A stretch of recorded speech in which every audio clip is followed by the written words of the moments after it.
Mm.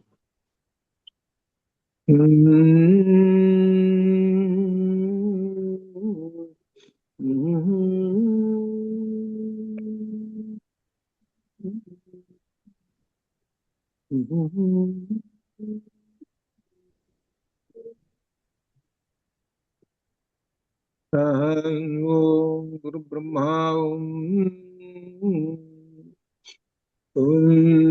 Hari ఓం.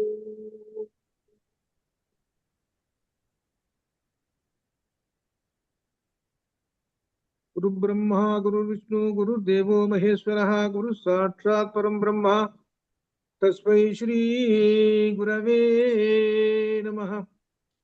జ్ఞానానందమయం దేవం నిర్మల స్ఫటికాకృతిం ఆధారం సర్వ విద్యానాం హయగ్రీవముపాస్మహే హయగ్రీవముపాస్మహే. ఆపదామపహర్తారం దాతారం సర్వసంపదాం లోకాభిరామం శ్రీరామం భూయో భూయో నమామ్యహం. భూయో భూయో నమామ్యహం. ఆపదామపహర్తారం దాతారం సర్వసంపదాం లోకాభిరామం శ్రీరామం భూయో భూయో నమామ్యహం. యత్ర యత్ర రఘునాథ కీర్తనం తత్ర తత్ర కృతమస్తకాంజలిం బాష్పవారి పరిపూర్ణలోచనం మారుతిం నమత రాక్షసాంతకం మనోజవం మారుతతుల్యవేగం జితేంద్రియం బుద్ధిమతాం వరిష్టం వాతాత్మజం వానరయూధముఖ్యం శ్రీరామదూతం శిరసా నమామి. ఉల్లంఘ్య సింధోస్సలిలం సలీలం యత్సోకవన్యం జనకాత్మయాయాహం ఆదాయ తేనైవ దదాహలంకాం నమామి తం ప్రాంజలిరాంజనేయం. బుద్ధిర్బలం యశోధైర్యం నిర్భయత్వమరోగత అజాడ్యం వాక్పటుత్వం చ హనుమస్మరణాత్ భవేత్. రామాయ రామచంద్రాయ రామభద్రాయ వేధసే రఘునాథాయ నాథాయ సీతాయాస్పతయే నమః. రఘునాథాయ నాథాయ సీతాయాస్పతయే నమః. యత్ర యత్ర రఘునాథ కీర్తనం తత్ర తత్ర కృతమస్తకాంజలిం బాష్పవారి పరిపూర్ణలోచనం మారుతిం నమత రాక్షసాంతకం మనోజవం మారుతతుల్యవేగం జితేంద్రియం బుద్ధిమతాం వరిష్టం వాతాత్మజం వానరయూధముఖ్యం శ్రీరామదూతం శిరసా నమామి. యః కర్ణాంజలి సంపుటైరహ సమ్యక్ విభక్త్యాదరాత్ వాల్మీకేర్వదనారవిందగళితం రామాయణాఖ్యం మధు. జన్మవ్యాధి జరా విపత్తి మరణైః అత్యంత సోపద్రవం సంసారం న స విహాయ గచ్చతి పుమాన్ విష్ణోః పదం శాశ్వతం. వేదవేద్యే పరే పుంసి జాతే దశరథాత్మజే వేద ప్రాచేతసా ఆసీత్ సాక్షాత్ రామాయణాత్మనా. పూజంతం రామ రామేతి మధురం మధురాక్షరం ఆరుహ్య కవితాశాఖం వందే వాల్మీకి కోకిలం. వాల్మీకి రామాయణము అద్వైతమును అధ్యయనం చేస్తున్నాము. అరణ్యకాండలో ఉన్నాం. అరణ్యకాండలో రామచంద్రమూర్తి 14,000 మంది రాక్షసులను, కరదూషణాదులను, త్రిశూరులను సంహరించాడు. దండకారణ్యంలో రాక్షస నాశనం చేసి మునులకు ఇచ్చినటువంటి అభయాన్ని తాను నిలబెట్టుకున్నాడు. ఇక దండకారణ్యంలో కష్టం అనేటువంటిది ఎక్కడ లేదు. ఋషులందరూ హాయిగా ప్రశాంతంగా ఆనందంగా ఉన్నారు. ఇప్పుడు ఈ సందర్భంలో చెంపు రామాయణంలో భోజ మహారాజు గారు అంటారు ఏమిటంటే, రాముడు వనవాసానికి వచ్చాడు, సరే కర్ణ సంహరించాడు. రామ వనవాసానికి కారణమైనటువంటి ఒక ఆమె ఉన్నది, ఆమె పేరు మంథర. ఈ మంథరని దేవతలు ప్రశంసిస్తున్నారు. మంథర ఏం చేసింది అనమాట, కైకేయికి పురిగొల్పి ఆ వరాలు కోరటం ఇవన్నీ చేయించింది కదా. ఆమెని ఉప్పు మెచ్చుకుంటున్నారు. ఏమిటంటే దైవము అనుకూలించినప్పుడు, ఇక్కడ ఒక విశేషం చెబుతున్నాడు భోజరాజు గారు, దైవం అనుకూలించినప్పుడు దుష్టుడు కూడా సత్కార్యమును చేయును. అసలు ఈ మందర ఏమిటనమాట, దుష్టురాలు. అంటే ఎంతసేపు చెడు చెప్పడమే కానీ మంచి చెప్పడం కాదు. ఈమె యొక్క లక్షణమే అది, ఈ మంథర. అటువంటి ఆమెని ఆ భగవంతుడుట సత్కార్యానికి ఉపయోగించుకున్నట్టు. నీ యొక్క దుష్టత్వము నువ్వు ఒక మంచి పనాన్ని ఉపయోగించుకుంటున్నావు అన్నట్టు. అప్పుడు దేవతలందరూ మెచ్చుకున్నట్ట ఎవరిని? మంథరని. అబ్బా, నువ్వు ఎంత మంచి పని చేసావమ్మా, ఎప్పుడు లోభమైనటువంటి మాటలు, ఏమైనా మంచి మాటలు ఎప్పుడు చెప్పవు. ఇప్పుడు కూడా మంచి మాటలు ఏం చెప్పలేదు, కానీ ఆ మంచి మాటలు చాలా గొప్ప శుభమైన కార్యం చేసి పెట్టినవి అని అంటున్నారు వాళ్ళు. ఇది దైవం యొక్క నియతి. ఇది గొప్ప విశేషమైనది. ఈ దైవం యొక్క నియతి, ఆ దైవ కార్యము, ఆ దైవ కార్యానికి ఈమెను ఉపయోగించుకున్నది దైవం. అలానే మంథర కైకలు కూడా పైకి రామ వనవాసం కారకులైనట్లుగా కనబడతారు, కానీ వారు లోకకంటకుడైన రావణుని సంహరించడానికి మూలకారకులైనారు. అది చెబుతున్నారు. అది ఇంత గొప్ప విశేషం మనకు భోజరాజు గారు చంపూ రామాయణంలో ఈ దుష్టులైనటువంటి వీళ్ళని మెచ్చుకుంటున్నాడు అని అర్థం. అనగా వీళ్ళు దీనికన్నిటి మూలం ఏంటంటే పరబ్రహ్మం యొక్క విశేషం. పరబ్రహ్మం ఎటు నడుపుతుందో, ఎవరిని ఎలా జరుపుతుందో, ఏ దారిని నడుపుతున్నదో, ఎందుకో ఏమిటో మనకు తెలియదు. కానీ దాని వెనక ఉన్నటువంటి ఆ సత్కార్యం అనేటువంటిదే ఇక్కడ వివరిస్తున్నారు భోజరాజు గారు. అది సరే, వీళ్ళు సంహరించేశాడు. జనస్థానంలో కరదూషణాదులు చంపబడ్డారు. ఇప్పుడు ఈ దృశ్యం అంతా కనిపెట్టి చూశాడు. ఎవరు? రావణాసురుని యొక్క మినిస్టర్, అమాత్యుడు. ఆయన పేరు అకంపనుడు. అకంపనుడు అంతా చూసేశాడు. ఇక్కడ జనస్థానం అనేటువంటిది ఎవరిది అంటే రావణాసురుడిదే, అది కూడా. కానీ అతని యొక్క పినతల్లి కుమారుడు పరిపాలిస్తున్నాడు. కాబట్టి ఇక్కడ జరుగుతున్న విశేషాలన్నీ కూడా జనరల్గా సహజంగా జనస్థానంలో ఏం జరుగుతున్న విషయాలన్నింటినీ కూడా ఈ అకంపనుడు ఎప్పటికప్పుడు రావణాసుడు చేరవేస్తుంటాడు. ఋషుల్ని ఎంతమందిని చంపి తిన్నారు, యజ్ఞయాగాదుల్ని ఎంత పాడు చేశారు, ఇవన్నీ వీడి పని ఎంత లెక్క చిట్టా రాసుకొని పోయి ఆయన చెబుతుంటాడు. ఇది అర్థం. అలా ఉండేటువంటి వాడు ఈ అకంపనుడు.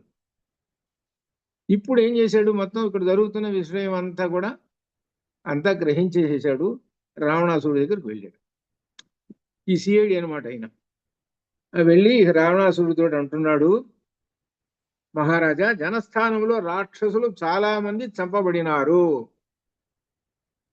ఇక 14,000 మంది పోయినారండి. ఇక పోతే ఏదో 10-15 మంది ఉంటారన్నట్టు.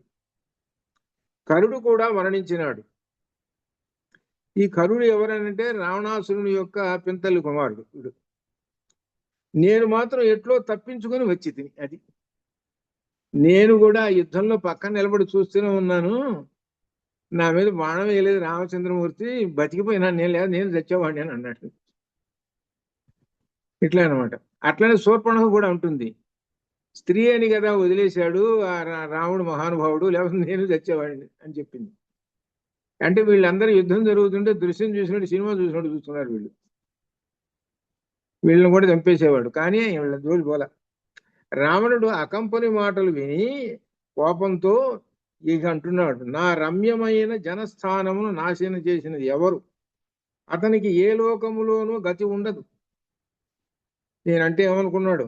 నాకు అపచారం చేసిన ఇంద్రుడైనా సరే, కుబేరుడైనా సరే, ఎవడైనా సరే, విష్ణువైనా సరే సుఖముగా ఉండలేడు. నేను యముడను, అగ్నిని కూడా దహించి వేసేస్తాను. నేను ఏమనుకున్నారు నా సంగతి? మృత్యుదేవతలు కూడా మరణం కల్పిస్తాను. నా తేజస్సు సూర్యాగ్నులను కూడా దహించి వేసేస్తాను. సూర్యాగ్నులు, సూర్యుడిని కూడా ఏం చేశాడనంటే, నువ్వు తీక్షణంగా ప్రకాశించవాకు, తగ్గించు, నీ యొక్క కాంతి అనేసి తగ్గించాడు. భయపడ్డాడు. సూర్యుడు కూడా భయపడ్డాడు, చంద్రుడు కూడా భయపడ్డాడు, అగ్నిదేవుడు కూడా భయపడ్డాడు. ఇట్లా ఉన్నది. రావణాసురుడు అంటే దేవతలకి ఎంత సత్య భయం వాళ్ళకి. వాళ్ళందరినీ కూడా శాసించేటువంటి వాడు. వాయువు యొక్క వేగమును కూడా అణిచివేసేది. వాయువు కూడా పెద్దగా వీస్తుంటే తగ్గించు, ఏమిటి ఇష్టం వచ్చినట్టు పోతున్నావు అనేటువంటి వాడు వాయుదేవుడి మీద కూడా. అంటే ఎంత అనమాట, దేవతలనే గడగడలాడించినటువంటి వాడు ఆ రావణాసురుడు. రావణుని మాటలు అకంపనులకు మిక్కిలి భయపడుచు ఇక అంజలి ఘటించి రావణుడు మార్గని తర్వాత ఇంకా అకంపనుడి భయం వేసింది. ఇక నమస్కారం చేస్తూ అయ్యా నమస్కారం అండి అని అంటూ ఇక విశ్వాసంతో సందేహంలోకి తావలేదు కొన్ని వాక్యాలు చెప్పేశాడు. ఏమిటి ఈ మాటలు? ఇప్పుడు అకంపనుడు ఏం చెబుతున్నాడో చూసుకోండి. అసలు రాముడు ఎవరు ఏమిటి అనేటువంటి విషయం చెబుతున్నాడు. రాముడు ఎవరంటే దశరథుని కుమారుడు, మంచి యువకుడు, సింహం వంటి వాడు అని ఈ విధంగా చెప్పుకుంటూ వర్ణన చేసుకుంటూ వచ్చాడు. వీరుడు, సాటి లేని బలపరాక్రమం కలిగినటువంటి వాడు, జనస్థానంలోని మన వాళ్ళందరినీ కూడా సంహరించేసేశాడు అని చెప్పాడు. ఇక అకంపనుడి మాటలన్నీ విని ఆ రావణాసురుడు ఇంకా సర్పము వలె బుసలు కొట్టుతూ అకంపన, ఆ రాముడు ఇంద్రాది దేవతలతో కలిసి వచ్చినాడా? ఏమన్నా ఇంద్రుడు మొదలగు దేవతలు అందరూ కూడా కలిసి వచ్చి ఏమన్నా ఆ కరుణ్ణి చంపారా? మహాత్ముడైన ఆ రాముని బలపరాక్రమం అసలు ఏమిటి చెప్పండి ఒకసారి అని అన్నాడు. ఇక్కడ ఒక విశేషం వేస్తున్నాడు రావణాసురుడు ఒక విశేషం వేశాడు రాముడికి, అనుకోకుండా మాట్లాడుతున్నాడు. మహాత్ముడైన ఆ రాముని బలపరాక్రమం గురించి మరలా చెప్పము. మహాత్ముడు అనే మాట వేశాడు. మహాత్ముడు అనేటువంటి మాట అనుకోకుండా వాడి నోటి నుంచి దొర్లింది. మహాత్ముడు అనేటువంటి మాట ఎవరికేసం పరబ్రహ్మానికి వేస్తారు. ఇది ఇక్కడ విశేషం. ఆ మహాత్ముడైనటువంటి రాముడి గురించి ఒకసారి చెప్పవయ్యా అన్నాడు. రాముడు అనగా మహాతేజవంతుడు. ఇక మొదలు పెట్టినాడు అకంపనుడు. ధనుర్ధరలో శ్రేష్ఠుడు, దివ్యాస్త్రగుణ సంపన్నుడు, యుద్ధంలో ఇంద్రునితో సమానుడు. ఆయనకు సోదరుడున్నాడు లక్ష్మణుడు. ఆయన కూడా అంతటివాడు, అంతటి గొప్ప పరాక్రమం కలిగినటువంటి వాళ్ళు అయ్యా. వాళ్ళందరూ కూడా చాలా అందంగా ఉంటారు కూడా వాళ్ళు అని ఈ విధంగా చెబుతూ, శ్రీమంతుడు రాజశ్రేష్ఠుడు అయిన రాముడు వాయువు అగ్నితో కలిసినట్లు రామునికి లక్ష్మణుడు అట్ట చేరాడు. అనగా అగ్ని వాయువులు రెండు కలిస్తే ఏం చెప్పే పని లేదు, మొత్తం అడవంతా తగలబెట్టేస్తుంది. అట్లా లక్ష్మణుడు అనేటువంటి వాడు చేరాడు. ఎంత ఇదో విశేషంగా ఉంటుందండి అని ఆ విధంగా చెప్తూ, ఇప్పుడు విశేషం ఏంటి, మహాత్ములైన దేవతలు ఎవరు జనస్థానములు రాలేదు, ఇంద్రుడు ఎవరు రాలేదు, వాళ్ళతోటి కలిసి రాముడు ఏం యుద్ధం చేయలేదు. ఈ విషయం నువ్వు సందేహం పెట్టుకోవాకు. రాముడు ప్రయోగించిన బంగారు బాణములు ఒక్కొక్కటి 5 తలల సర్పములుగా మారి రాక్షసులను భక్షించినవి. అది రామబాణాలంటే అవేంటి అని చెబుతూ, భయముచే పారిపోవచ్చున్న రాక్షసులకు రాముడు ఎదుటి నిలిచి ఉన్నట్లుగా కనబడుతున్నాడు. రాముడు అంతే చచ్చే భయం వేసిపోయింది. అప్పుడు ఆ సందర్భంలో పారిపోతున్నారు. ఇంకా రాముడు అనేటువంటి వాడిని చూసి, ఇంకా ఆయన బాణాలకి ఆయన రూపాన్ని చూసి. కాబట్టి రాక్షసరాజా, ఈ విధంగా రాముడు నీ జనస్థానమును నశింపజేసెను. జనస్థానంలో ఒక్క రాక్షసుడు కూడా లేడు, అందరూ క్లీన్ అని చెబుతున్నాడు. ఎవరు లేరు. అకంపనుడి మాటలు విని రావణుడు రామలక్ష్మణులను సంహరించుడు జనస్థానం. సరే అంటే నేను వెళతా, వాళ్ళ సంగతి చూస్తా, చంపుతా నేను అని నిగలేస్తున్నాడు. అంటే అప్పుడు ఆ సందర్భంలో చెబుతున్నాడు అనమాట రాముని పరాక్రమం గురించి. అకంపనుడు చెబుతున్నాడు, మహాయశుడైన రాముని పరాక్రముడే సంపుట శక్యము కాదు. నువ్వేదో అనుకుంటున్నావు, ఏదో నేను అది చేశాను ఇది చేశాను అంత గొప్ప, రాముడిని చంపడం నీ వల్ల కాదయ్యా అన్నాడు. అకంపనుడు చూసుకో, మినిస్టరు అందుట్లో చేయడి, ఆయన చంపలేదు, శక్యం కాదు. అతడు కోపించినచో, ఇక్కడ పరబ్రహ్మ లక్షణాలు చెబుతున్నాడు. ఇక్కడ అతడు కోపించినచో సంపూర్ణముగా నిండిన నదీ ప్రవాహమును బాణములచే నింపివేస్తాడు. తారలు, గ్రహములు, నక్షత్రములతో నిండిన ఆకాశంలో కూడా నింపివేసేస్తాడు. కృంగిపోతున్న భూమిని కూడా పైకి ఎత్తగలడు. విభుడైన రాముడు సముద్రము యొక్క తీరమును, విభువు అనేటువంటి మాట ఎక్కడొచ్చింది? ఇందులో విష్ణు సహస్రనామాల్లో వచ్చింది. ఆ విభువు అనేటువంటి పదం ఎవరికి ఉపయోగించారు? పరమాత్మ ఉపయోగించారు. అకంపనుడు చెబుతున్నాడు, ఇలా తీరమును బ్రద్దలు కొట్టు కూడా చేసేస్తాడు, సముద్ర వేగాన్ని ఈ విధంగా చెబుతున్నాడు. ఏమిటి దీనిలో చెబుతున్నాడు? అంత మొత్తం లయం చేసేస్తాను అంటున్నాడు. ఈ లయం చేసుకునేది ఎవరు? పరబ్రహ్మం కదా. ఈ అకంపనుడి నోటెమ్మటి చూసుకుంటే ఏ విధంగా వస్తున్నాయో మాటలు. పరబ్రహ్మం అందుకనేగా దానిలో మనకు వచ్చినటువంటిది, ఎవరిని చే జనించు జగమెవ్వని లోపల ఎంతటి ఇందు పరమేశ్వరుడు ఆయనే సృష్టించుకోవటం, పోషించడం, మళ్ళీ లయం చేసుకోవటం అని చెప్పుకుంటూ వచ్చాడు. అట్లనే రాముడు ఎవరు? పరమాత్మయ్య లయం చేసుకుంటాడయ్యా. లయం చేసుకుంటే ఏంటో మొత్తాన్ని లయం చేసుకుంటాడు. ఇదిగో సముద్రాలు, పర్వతాలు, అవి ఇవి ఇప్పుడు వరుసగా చెప్పుకుంటూ వచ్చేసాడు. తారలు అంటే ఆకాశం. ఈ మొత్తాన్ని దానిలో లయం చేసుకునేటువంటి వాడు. ఆయన ఏమనుకుంటున్నావు నువ్వు? ఈ మాటల్లో ఏమొస్తుందని అంటే అద్వయం అనగా అద్వైతం అంటే ఒక్కటే. ఆ ఒక్కటే ఎవరు? పరబ్రహ్మము.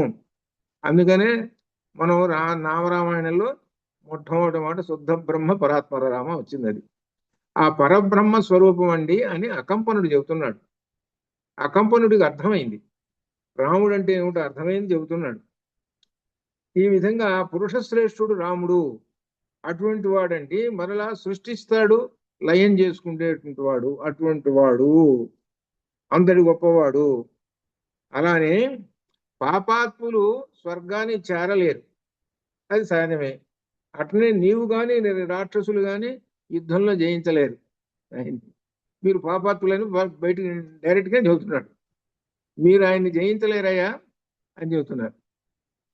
అని ఈ విధంగా దేవాసురులు అందరూ ఏకమై వచ్చినా రాముని జయించలేరు. కానీ ఒక ఉపాయం ఉన్నది. ఇది మినిస్టర్ చూసుకోండి, ఎట్లా తప్పుదారి పట్టిస్తున్నాడు చూసుకోండి. మినిస్టరు ఇప్పుడు చెబుతున్నాడు. మినిస్టర్ తప్పుదారి పట్టిస్తున్నాడు. ఏమిటంటే ఒక్కటి ఉపాయం అనేది దాన్ని చెబుతాను, జాగ్రత్తగా సావధాన చిత్తముతో విను. పైగా ఏమంటున్నాడు? సావధాన చిత్తముతో విను, జాగ్రత్తగా మనసు దగ్గర పెట్టుకొని. ఆయన్ని జయించలేవు, కానీ ఆయన్ని ఏం చెయ్యాలనో ఏమిటో సంగతి ఇక నేను చెబుతున్నా చూసుకో. ఉపాయం ఏంటంటే రాముని భార్య సీత ఒకటి. ఆమె ఉత్తమురాలు, యౌవనము, అవయవములు చక్కగా అందంగా ఉన్నాయి. ఆమెతో సమానమైనటువంటి దేవతా స్త్రీ కానీ ఎవ్వరూ లేరండి. మానవ లోకంలో కూడా ఎవరు లేరండి. కాబట్టి నువ్వేం చేస్తావంటే రావణాసుర, ఆ మహావనమున ఆమెను బలాత్కారముగా అపహరింపుము. ఇది వీడు చెప్పినటువంటి, మినిస్టర్ చెప్పినటువంటి. చూడండి ఏదో పని వాడు ఎట్ట చెప్పాడు చూసుకో. వీడు మినిస్టర్ అంటే, అమాత్యుడు అంటే అర్థం ఏంటి? ధర్మంగా ఉండాల్సినటువంటి రాజుగారితో ధర్మంగా ఎప్పుడు ఉంది. ఏం చెబుతున్నాడు చూసుకోండి. అపహరించము. ఎందుకు చెప్పాడు అపహరించమని? వీడికి ఉన్న లక్షణం ఎవరికి? రావణాసురుడికి ఉన్న లక్షణం ఏంటి? స్త్రీని అపహరించడం అనే లక్షణం వీడికి మొదటి దగ్గర ఉంది, ఈ దుర్బుద్ధి వీడికి. కాబట్టి ఇటువంటి మాటలు చేస్తే సంతోషిస్తాడు. ఎట్లంటే దొంగవాడి దగ్గర పోయి దొంగ మాటలు కన్నా చెబుతుంటే సంతోషిస్తాడు, కానీ ఆ దొంగవాడి దగ్గర పోయి ధర్మాలు అదిగా చెబితే వాడి కోపం వస్తుంది పైగా.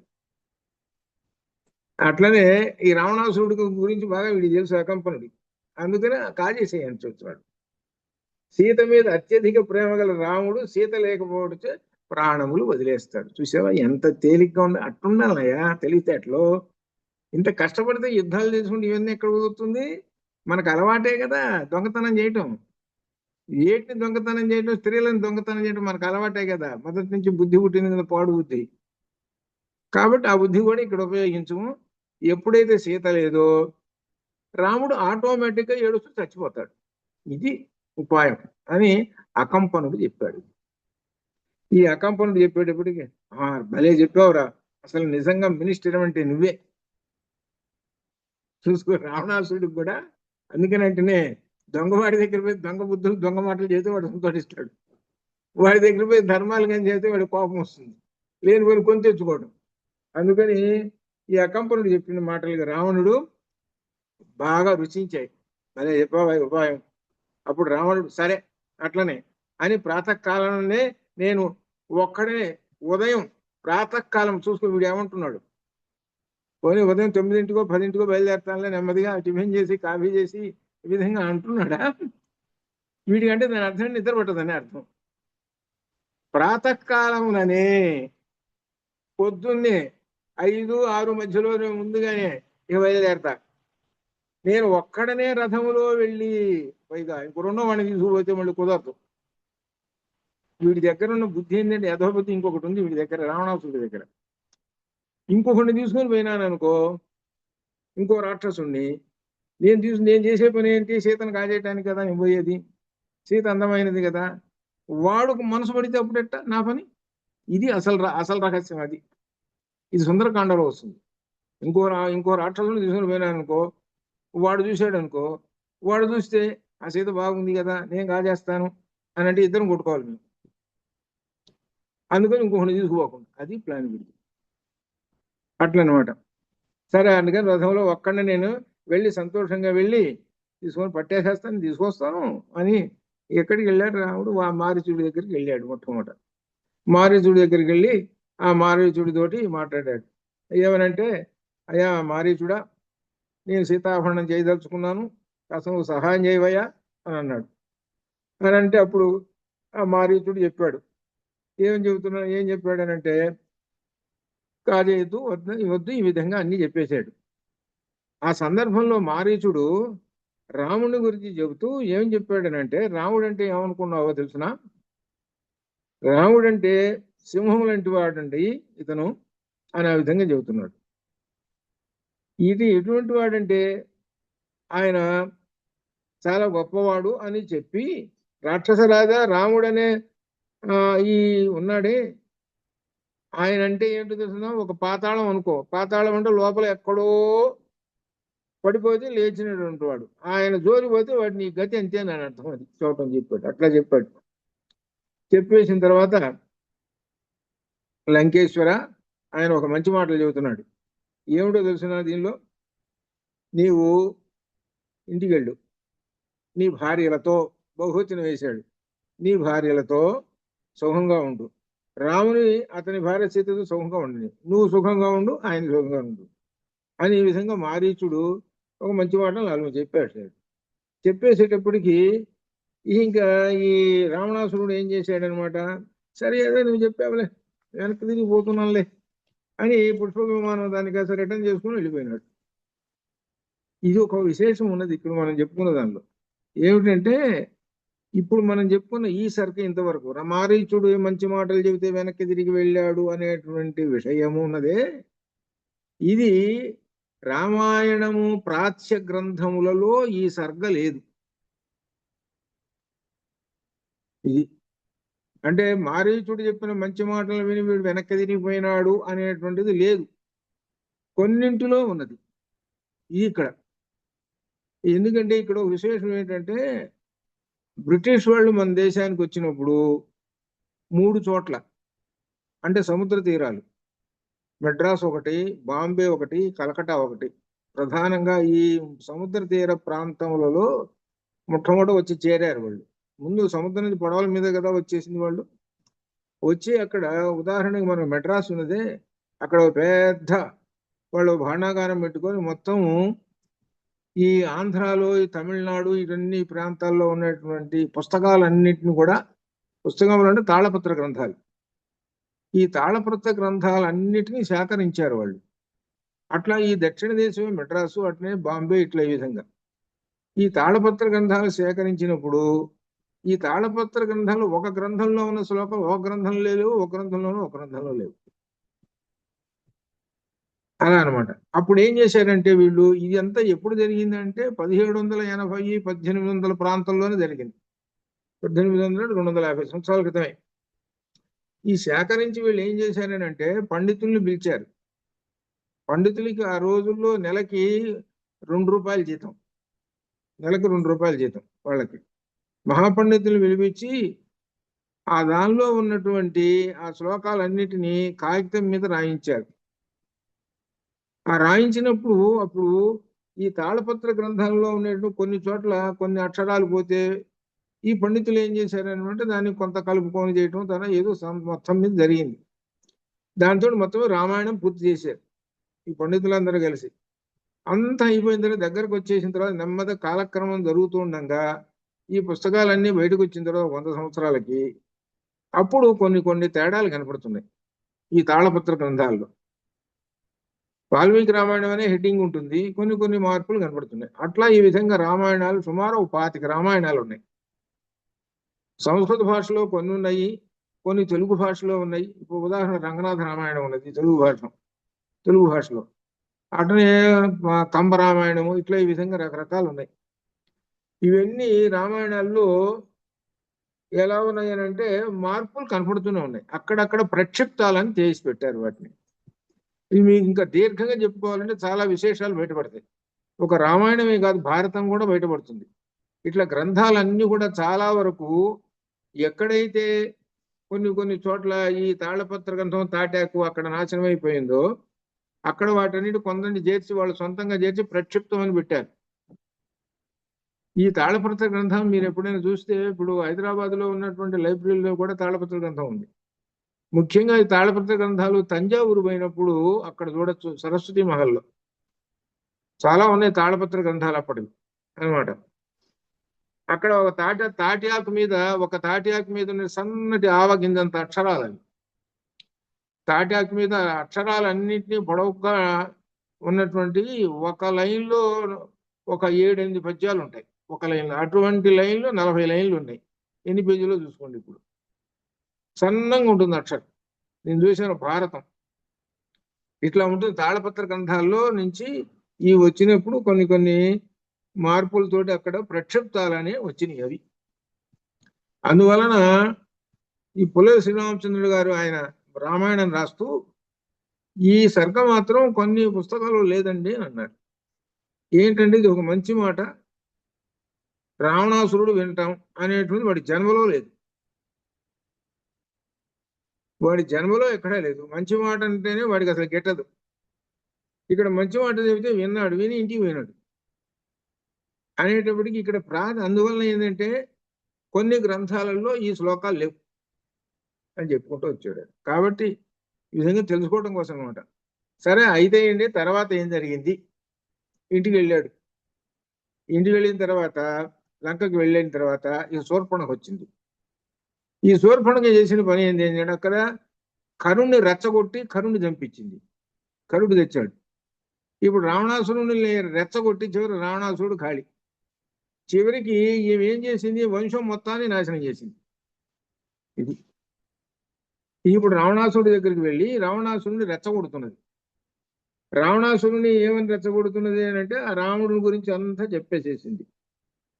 రావణుని గురించి అంతా చెప్పేసేసి నువ్వుతో పనికిమాలిన వాడు అని అంటుంది. చివరికి అది చెప్పేది అంటే ఏమిటనమాట? రెచ్చగొట్టడానికి. ఆ రెచ్చగొట్టడానికి ఈ విధంగా చెప్పింది అనమాట. ఆయన యొక్క విశేషం అంతా కూడా ఆయన్ని చెబుతూ ఇక్కడ ఒక విశేషం చెబుతున్నాడు. ఈ రావణాసురుని గురించి చెబుతున్నాడు. ఏమిటంటే ఈయన బ్రహ్మవర ప్రసాది. బ్రహ్మ నుండి దేవ, దానవ, గంధర్వ, పిశాచ, పక్షి, సర్పముల వీటి నుండి మరణము సంభవించకుండా అది ఎక్సెప్ట్ మానవ. అది వీడు బ్రహ్మదేవుడి గురించి తపస్సు చేశాట. బ్రహ్మదేవుడు వచ్చాట. మానవుడి పేరు మాత్రం ఎత్తలేదు. దేవతలు, గంధర్వులు, పిశాచాలు కూడా చెప్పాడు. పక్షులు చెప్పాడు. అన్ని వీళ్ళ చేత నేను చావకూడదు అన్నట్ట. మానవుడి పేరు మాత్రం ఎత్తల. ఇక అప్పుడు బ్రహ్మదేవుడు అనుకున్నాడా, ఒకటి మిగిలిందిలే మనకని అనుకున్నాడు.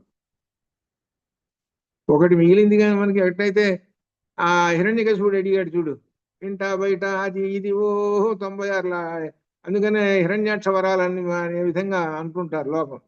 ఆ విధంగా ఒక్కోసారి చూస్తుంటే మనకు కూడా అసలు వీటి చావడే అని అనిపిస్తుంది మనకి. ఎవరో హిరణ్యకశిపుడు ఇంట బయట అంటాడు, ఆయుధాలు అంటాడు, అది అంటాడు, ఇది అంటాడు. ఎట్ట తెస్తాడు? ఇంకా చావడు. ఇంకా అసలు వీడు ఎట్ట తెచ్చాడు అనేది మనకి ఆశ్చర్యం వేస్తుంది. కొత్తల్లో మొట్టమొదటి ఈ హిరణ్యకశిపుడు కథ తెలియనటువంటి వాళ్ళు చెబితే ఆశ్చర్యపోతారు. ఎట్ట తెచ్చాడండి అని ఆశ్చర్యపోతారు. ఎందుకనంటే ఆ పరబ్రహ్మానికి ఆయన తెలుసు ఏ రూపం ఎత్తాలనో ఏమిటో సంగతి ఆయన తెలుసు. ఆయుధాల చేత చావకూడదు, చావడాడు కదా, అందుకు గోళ్ళు పెట్టుకున్నాడు. మనిషి చేత చావకూడదు, పక్షి చేత కూడా జంతువు, అందుకని తలకాయ సింహం మిగిలింది. ఇంట చావకూడదు, బయట చావకూడదు, రాత్రి చావకూడదు, పగలు చావకూడదు. ఈ మధ్యలో ఉందిగా సంధ్యాకాలం. ఇంట చావకూడదు, ఇంట్లో చావకూడదు, బయట చావకూడదు. గడప ఉంది కదా. ఇవన్నీ వీడు పాపం ఊహించుకోలే. ఎవరు? హిరణ్యకశిపుడు. హిరణ్యకశిపుడు పెద్ద చిట్టా రాసుకొని వచ్చాడు. వాడు ఆలోచన చూసుకోండి. చిట్టా ఎంత పొడుగు చిట్టా, ఇదంతా చదువుకుంటూ కూర్చున్నాడు బ్రహ్మదేవుడి మీద. ఇదబ్బా ఈ చిట్టా వాడేస్తున్నాను, నువ్వు ఓకే అంటావా? ఓకే, సరే ఓకే అన్నాడు. ఆ పరమాత్మ నువ్వు ఎన్ని చెప్పినా కానీ ఆయనకి తెలుసురా నిన్ను ఎట్ట చంపాలని. అందుకని నరసింహావతారం వచ్చింది. అలానే ఇక్కడ కూడా వీడు కూడా ఆ అవతారమేగా, హిరణ్యకశిపుడు అవతారమేగా, రెండో అవతారం వీడి రావణాసురుడు. అన్ని చెప్పుకుంటూ వచ్చి మానవుడు మాత్రం మాట చెప్పలే. ఎందుకు చెప్పలేదంటే మానవుడిని కూడా చెప్పి అడిగితే వాడు ఏమనుకున్నాడంటే ఇక నువ్వు ఎందుకు పనికిరాని వాడికి రానంట. అంటే అర్థం ఏంటి? ఒగుడాకంతటి దాన్ని కూడా నువ్వు ఎత్తలేవా? బరువు ఒక హాఫ్ గ్రామ్ ఉంటుంది, అది కూడా ఎత్తలేవు అనమాట అని అర్థం. అంతే. అంత గడ్డి పరక్కన్నా హీనం అనేటువంటిది భావం మానవుడంటే ఆ భావం ఉంది రావణాసుడికి. అది గడ్డి పరక్కంట హీనమైనటువంటి వాడు, ఆఫ్టర్ ఆల్ మానవుడు. వాణ్ణి కూడా అడిగితే నా యొక్క గొప్పతనం ఎక్కడ పోతుంది అనుకొని వదిలేశాడు. అదే పట్టింది వాడికి. ఆ మానవుడే రామచంద్రమూర్తి, ఆ పరబ్రహ్మమే మానవుడిగా వచ్చాడు చంపడం కోసం, వీడిని చంపడం కోసం. ఇది కానీ బాబు వాడికి తెలియదు ఆ సంగతి. ఈ విధంగా ఆ వరాలన్నీ చెప్పుకుంటూ వచ్చాడు, రావణాసురుడి యొక్క వరాలు అది చెప్పుకుంటూ వచ్చేసేసి ఆ రావణాసురుడి యొక్క సోదరే శూర్పణఖ అని చెప్పుకుంటూ, దీనిలో విశేషం ఏమిటంటే ఆ విశేషంగా చెబుతూ, విశాల నేత్రములు గలది, నిర్భయముగా సంచరించున్నది, మహాత్ముడైన లక్ష్మణునిచే విరూపిత అయినటువంటి భయమోహములచే దురవస్థను పొందినదైన శూర్పణఖ. వీళ్ళకి ఒక కామరూప లక్షణాలు ఉన్నాయి ఈ రాక్షసులకి. అంటే శూర్పణఖ ఉంది అనుకోండి, సహజంగా ఆమె యొక్క రూపం ఏంటంటే విరూప, అసహ్యం వేస్తుంటుంది చూస్తుంటే. రాక్షసి మాంసం తింటుంది, నరమాంసం తింటుంది. వీళ్ళకి కామరూపం ఉంది కదా, ఒక్కసారి అట్లా కామరూపం అనుకున్నారనుకో, బ్రహ్మాండమైనటువంటి రంభలా తయారైపోతారు, మనిషిలా తయారైపోతారు. లేకపోతే ఏది కావాలంటే అది, జింక కావాలంటే జింక అవుతారు, ఏది కావాలంటే అది. కామరూపం అది. ఆ లక్షణాలు ఉన్నాయి రాక్షసులకి, వీళ్ళకి. అలా సంచరిస్తూ ఉంటుంటారు. అట్లనే వానరులు కూడా ఉన్నాయి. మన కిష్కింధకాండలో వస్తుంది ఎవరికి ఉన్నాయో అవి కూడా.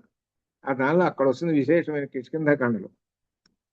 సరే, ఇక్కడ ఆమె ఆ రావణాసురుడి దగ్గర ఈ విధంగా మాట్లాడి ఏం చేసి శూర్పణఖ రావణుణ్ణి నిందించింది.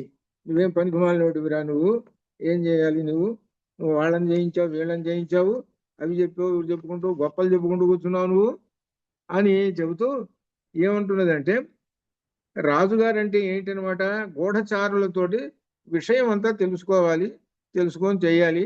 నువ్వేం తెలుసుకున్నావు? కరుడు పోయినాడు, దూషణుడు పోయినాడు, త్రిశురుడు పోయినాడు, 14,000 మంది రాక్షసులు పోయినారు, అందరూ ఖాళీ అయిపోయినారు. నువ్వేం తెలుసుకుంటున్నావా నువ్వు అని ఈ విధంగా చెబుతూ, రావణ నీలో మంచి గుణములు ఒక్కడు కూడా లేవు. చూడు ఏమో చెబుతుంది, మంచి లక్షణాలు ఒక్కటి కూడా ఉన్నదా చూసుకోండి. ఇది దీని నోట్లోంచి ఎట్లా వస్తున్నాయి చూడండి. మంచి లక్షణాలు ఒక్కటి కూడా లేవు. నీవు దుర్బుద్ధి కలవాడవు.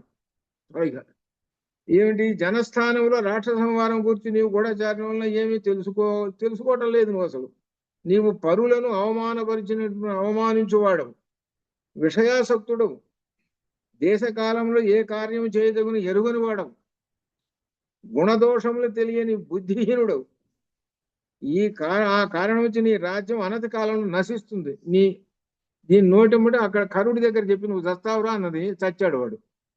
అట్లనే దీని నోరు కూడా చండాలు పడారు. అందుకని ఏమంటారంటే కొంతమంది అంటున్నవరే, నీ నోట్లో నుంచి ఆ మాటలు రానివ్వకరా, సన్యాసి మాటలు వస్తుంటావు, అది పోతుంది ఇది పోతుందని. అందుకని తథాస్తు దేవతలు అంటారా, పిచ్చి మాటలు మాట్లాడతావు అని అంటుంటారు అక్కడక్కడ. ఈ పిచ్చి మాటలు మాట్లాడింది చస్తావు నువ్వు తొందరగా అనతి కాలంలో అంటుంది. చస్తాడు వీడు. ఎందుకు పైకి ఏంటంటే బాగా వీడిని రెచ్చగొట్టి కార్యక్రమం తన యొక్క కచ్చ తీర్చుకోవాలని. కానీ పైకి రెచ్చగొట్టడం లేంటి ఈ మాటలు. అందుకనే తథాస్తు దేవతలు అంటారు, జాగ్రత్తగా మాట్లాడాలి, అది విషయం. ఇలా మాట్లాడటం అనేది రాక్షస విశేషములు. కొంతమంది చూసుకోండి చెడు మాట్లాడుతుంటారు. ఏదైనా అభివృద్ధికరమైన మాట్లాడలు, మంచి మాటలు 4 మాట్లాడాలి. అంతేగాని నువ్వు అట్లా చేస్తే చేస్తావు, ఇట్లా చేస్తే చేస్తావు, అది చేస్తే చేస్తావు, ఇది పోతే అది పోతే, ఇది కొంతమంది చెబుతుంటారు. అన్ని నష్టాలు చెబుతుంటారు, నష్టాలు కష్టాలు ఈ విధంగా చెబుతుంటారు. అవి చెప్పకూడదు అని అర్థం. అదే రామాయణం గురించి తెలుసుకోవాల్సినటువంటి. అదిగో నువ్వు స్నానం చేస్తున్నావు, నదిలో మునిగిపోతావు, చస్తావు. అదిగో కొండ ఎక్కుతున్నావు, కింద పడతావు, చస్తావు. ఈ విధంగా అశుభమైనటువంటి మాటలు అనేటువంటి పలకకూడదురా అని చెప్పటం. ఇది రామాయణం చెబుతున్నది. తథాస్తు దేవతలు అంటారు. నువ్వు ఎప్పుడు చెప్పినా ఏం చెప్పాలంటే శుభం చెప్పాలి అని దీనిలో చెబుతుంది. వీడు ఏమి అట్ట అన్నది చివరి తథాస్తు దేవతలు అయిపోయినాడు వీడు. ఈ విధముగా ధన బల దర్పములు గల రావణుడు స్వదోషములను బుద్ధితో పరిశీలించి చాలాసేపు ఆలోచించాడు. వీడికి అన్ని లక్షణాల్లో ధనం ఉన్నది, బలం ఇవన్నీ, నా ధనం ఉంది కదా, ఇట్లా బలం ఉంది కదా, గర్వం ఉంది నాకు, ఈ విధంగా ఆలోచించుకొని ఏం చేద్దాం అని ఆలోచన చేసుకున్నాడు. ఆలోచన చేసుకొని అప్పుడు అంటున్నాడు శూర్పణఖ, రావణుని అమాత్యులతో ఉన్న నిండు సభలో ఈ విధంగా నిండు సభ జరుగుతున్నది. అప్పుడు ఆ శూర్పణఖ ఈ విధంగా అన్నది.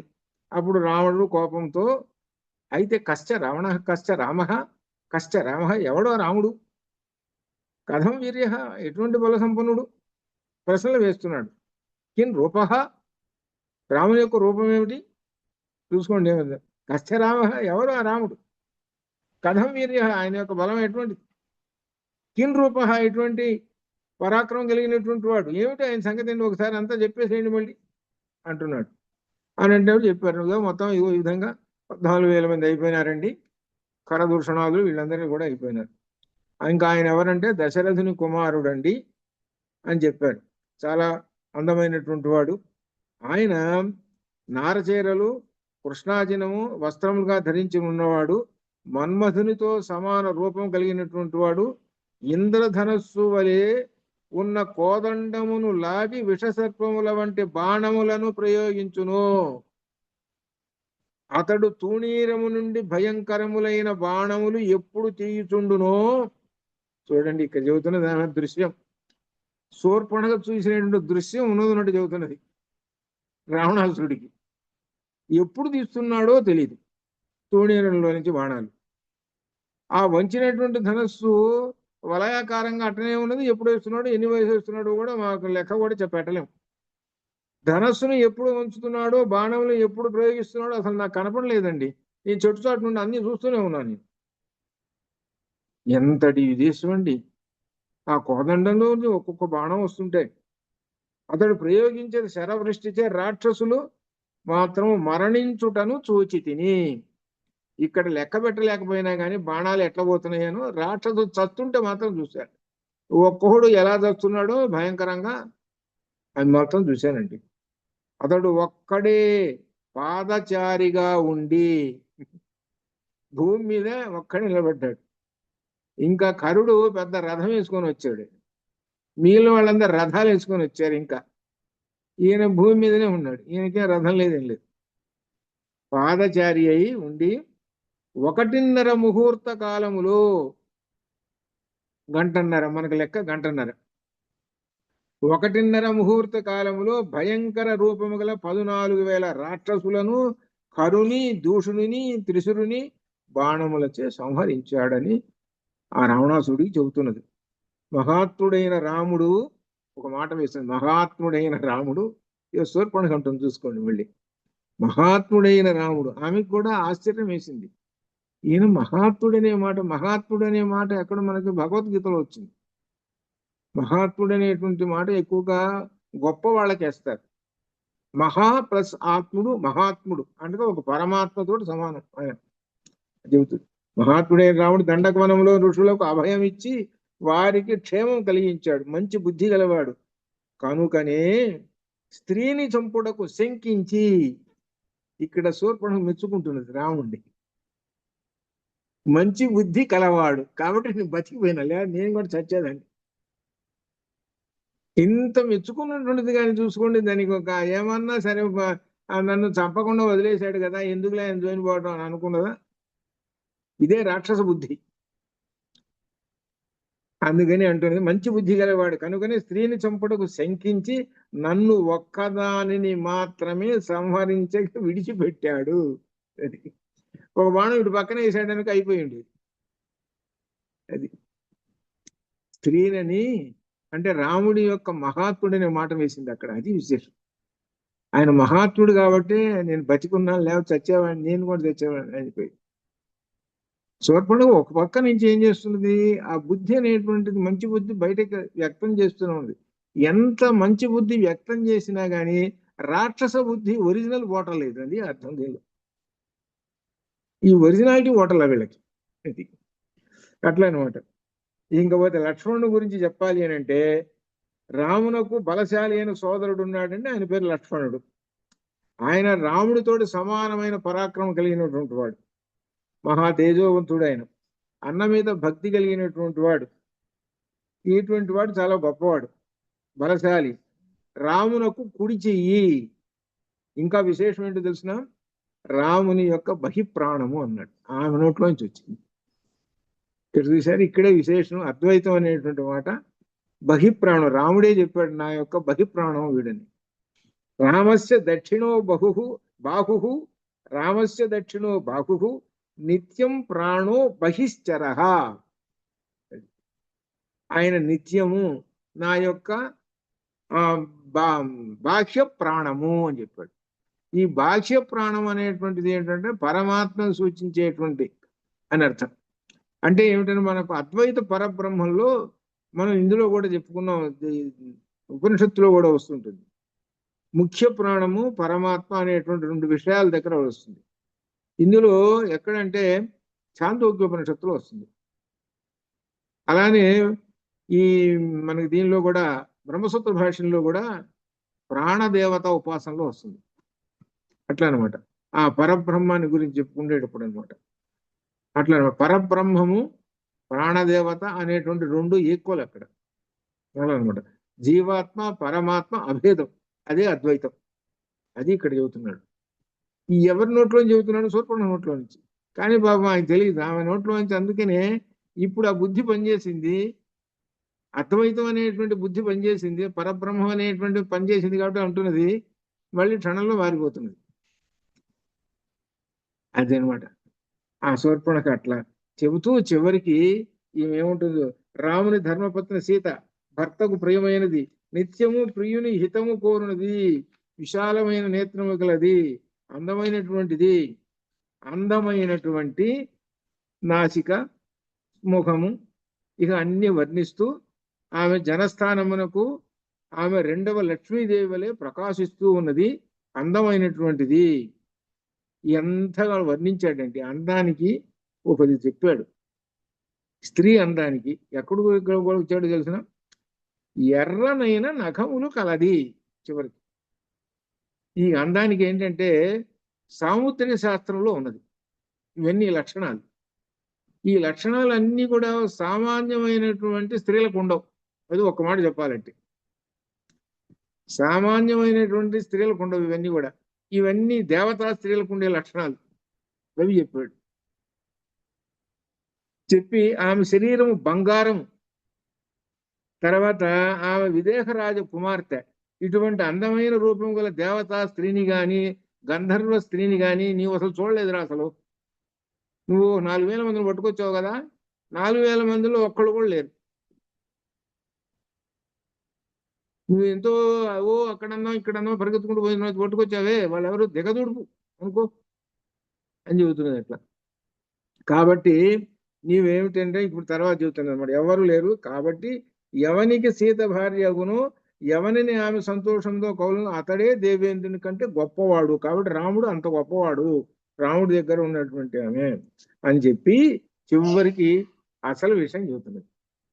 వీడి దగ్గర అందుకనే లక్షణం చూసుకొని, వీడి దగ్గర ఎటువంటి లక్షణం ఉందో తెలుసు కదా, దానికి తగ్గట్టుగా చెబుతున్నది. ఆమె మంచి శీలం గలది, అందమైనటువంటిది, ఆమె నీకు తగిన భార్య. ఇక వాక్యం చూసుకో, చిన్నదే.